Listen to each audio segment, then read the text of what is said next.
What is going on, homies? It's your boy StumpD back for another OPTC video, and in today's video, we're taking a look at the next Sugofest exclusive that will be arriving on the global side of the game. That is the very first Legend Toki. Now, Legend Toki, or Toki, WORMEO, and Hiyori are a Kizuna legend that will be debuting on the 17th Pacific Standard Time in the global version of the game. And I thought we'd do a bit of a preview on the character and talk about this particular unit, because in my opinion, this particular unit doesn't get enough credit for what they can actually do. This particular unit is incredibly busted, and I do believe is one of the most valuable units in the entire game. Not only as a sub, but as a captain. Now, the reason that she's so valuable, or they are so valuable, because they have an ability that no other character can do. And as you're about to see here, with their special animation, they can, or their special ability, they can actually apply the Toki effect onto two units. What that means is that character is unaffected by any effect that can affect...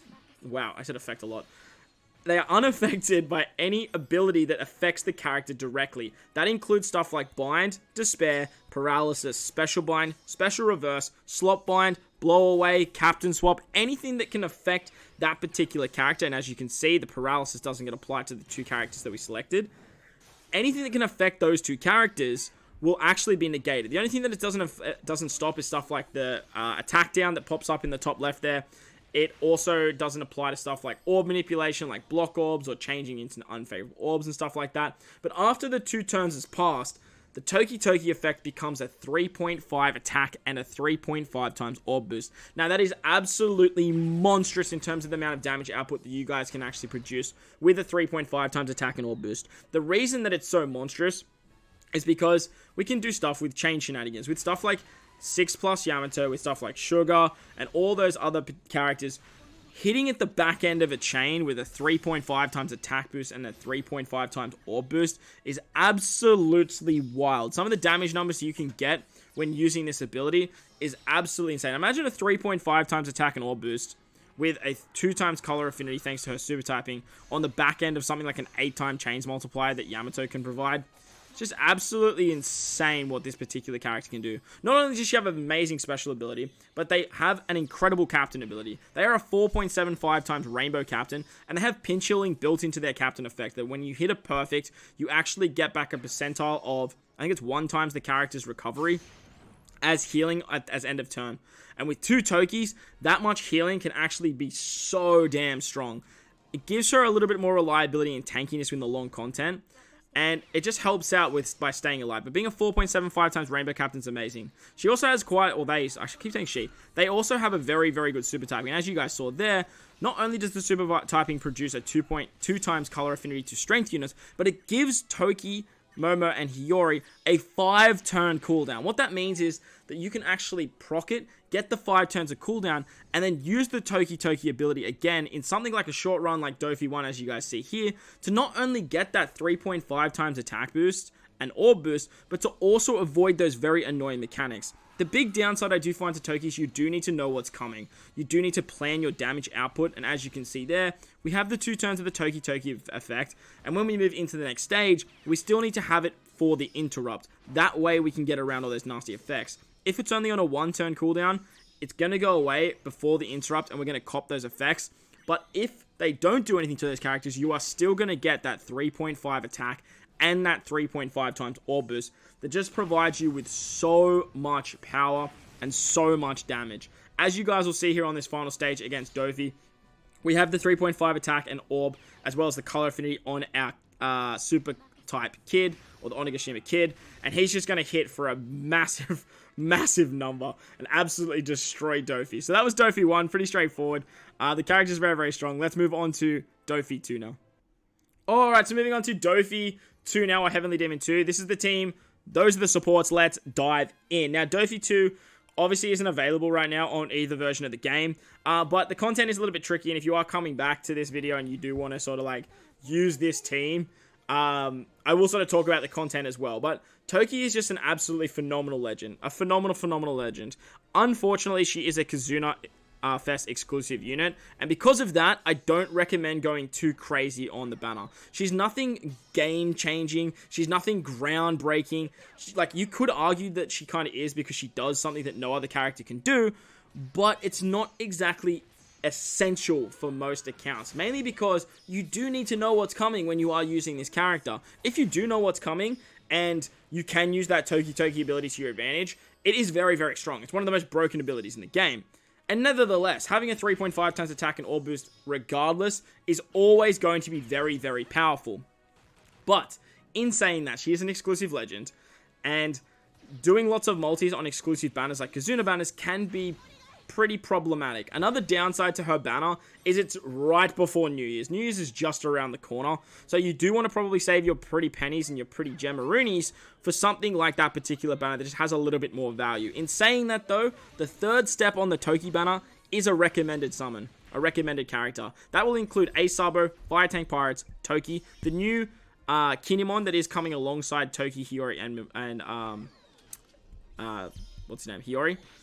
You will have Kizuna Brook and Kizuna Robin. So there's 6 characters. As far as I know, there's 6 characters. Fire Tank Pirates may not be there. It might be the 3 rare recruits and then the 2 legends. But either way, that's a pretty good recommended character list. Definitely nothing to scoff at. And the legends are all very good. So if you are missing the three of the Kizuna legends, Sanji Pudding will not be on the banner for the first time. So if you are missing those legends, now's a pretty good time to actually pick them up. Doing 3 multis and getting your hands on that Toki legend after 3 multis is always going to be very, very nice. Once we hit the stage against Monet, we are going to use the support to remove the blind. Sorry, we're not going to use the support of the blind. We're going to use the Toki ability on our Luffy Sanji. That way we are immune to the blind that gets inflicted on the second turn of, or after the second turn on this, what's his name, Monet stage. I really just wanted to showcase that ability of avoiding the blind mechanic with the Toki effect, and then get the 3.5 times attack boost moving into this stage against Virgo. That was what I was sort of talking about before, where if you move into the stage with a 1-turn cooldown on your units for the Toki effect, you're not going to bypass the abilities, but utilizing it and getting around the blind, using the switch ability of Luffy Sanji, you can get around the further parts of the blind, and it all just works really nicely. Now we have a 3.5 times attack boost on Luffy Sanji, as well as our Don Krieg and Jin, and literally with that 2.5 times chain lock that Vivi Rebecca can provide, Don Krieg and Jin are just going to absolutely blast their way through poor old Virgo's HP pool. With the support of Brook, we could get around the defense up too, and that way we can move on to this stage against Caesar. Now against Caesar, he gives us poison, but thanks to Ivankov's support, we can remove that. We are going to switch into our quick variation of Don Krieg and Jin. We're going to remove the special bind thanks to our time skip Nami, and then we're going to give ourselves a full board of recovery orbs, which we made matching thanks to Luffy Sanji's switch ability and their special, and that way we can take out poor old Caesar on the very first turn. We do get a nice chunky heal thanks to Luffy Sanji as well, so now we're sitting at a nice good HP pool. As you can see there, we're getting 9,000 end of turn healing with the Toki's hitting perfects, as well as Vivi Rebecca and the Liberal Hind. So her tankiness and her ability to sort of stall is very, very strong as well, and is awesome if you are looking at doing some of these longer contents. Onto the Pika stage now. He has 2 turns of defense up, which we can remove with Don Krieg and Jin. Thanks to the Akainu support too, we get a full board of strength slots. That way our strength characters, or our whole crew, makes them matching. Then we can use the super typing of Toki to get that cooldown, and that way we can give ourselves color affinity as well. And poor old Pika is just going to absolutely melt. Finally, we're going to finish it off with the Toki effect. That way we can apply it to our Don Krieg and Jin and our time skip Nami. That way we are going to be hitting very hard on this particular stage. The big reason we use it on Don Krieg and Jin and Nami is because they actually have color affinity on this particular stage. We get paralyzed, but Nami takes care of that. And as you guys saw, Don Krieg and Jin and Nami both don't get paralyzed and both don't cop the slot bind, even though they are immune to it anyway.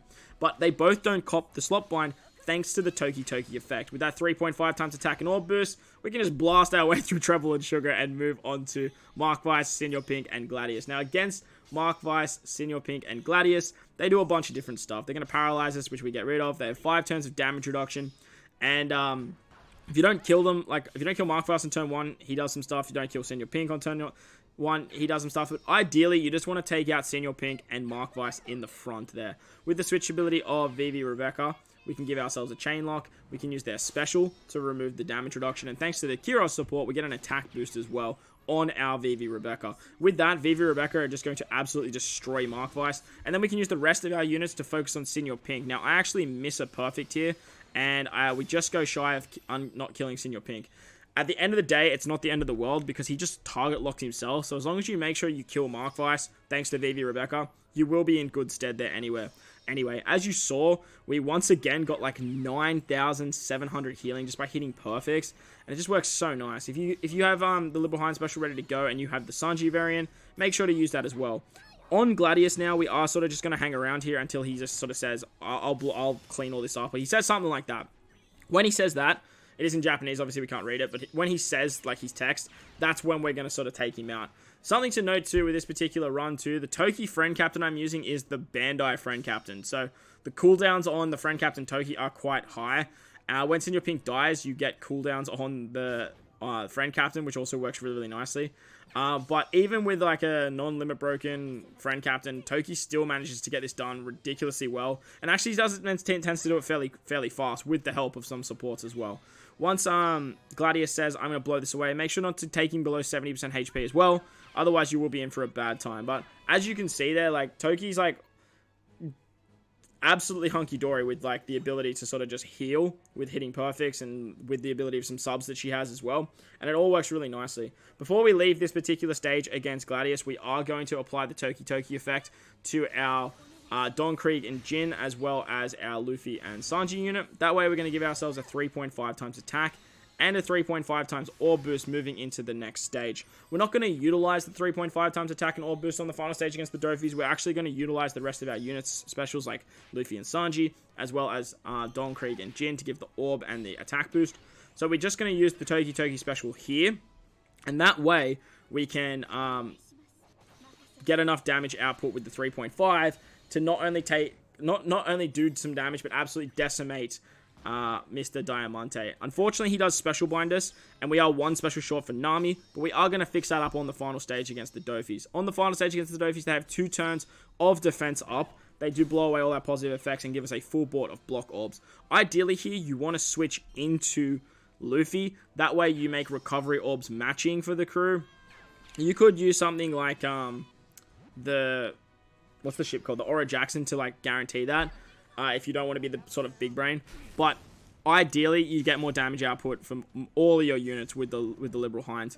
We're going to get color affinity thanks to the Toki super typing. We get an orb boost with Don Krieg and Jin and an attack boost with our Luffy and Sanji. And then we're just going to wrap it up with the Toki special just for the sake of the video. Just to watch this amazing special. Watch all the flashbacks with our boy Odin. Watch the good old sacrifice that Toki did make for her 2 children. Sending them into the future. And prevailing to save her beloved Wano. So, it's a very touching, it's a very moving special.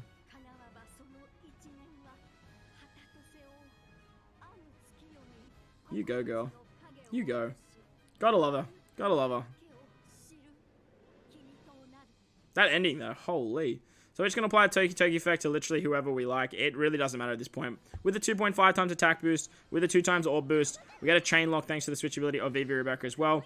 We do have enough damage because we have a lot of strength units here to take out both the Doflamingos in one fell swoop. So that's going to wrap up the video, guys. As I mentioned, I will have another video on Toki coming out tomorrow for Worst Generation and Revolutionary Army 2. I think she's definitely worth 2 videos, and I do want to talk about her a little bit more. And I want to get the publicity out for how good this unit actually is. But if you did enjoy this video, make sure you go down there and belt the like button for me if you're new to the channel. Hit that big red subscribe button too. But guys, wherever you are in this beautiful world, please remember to enjoy the rest of your day. As always, homies, I thank you guys for watching, and I'll catch you guys in the next one. Lates!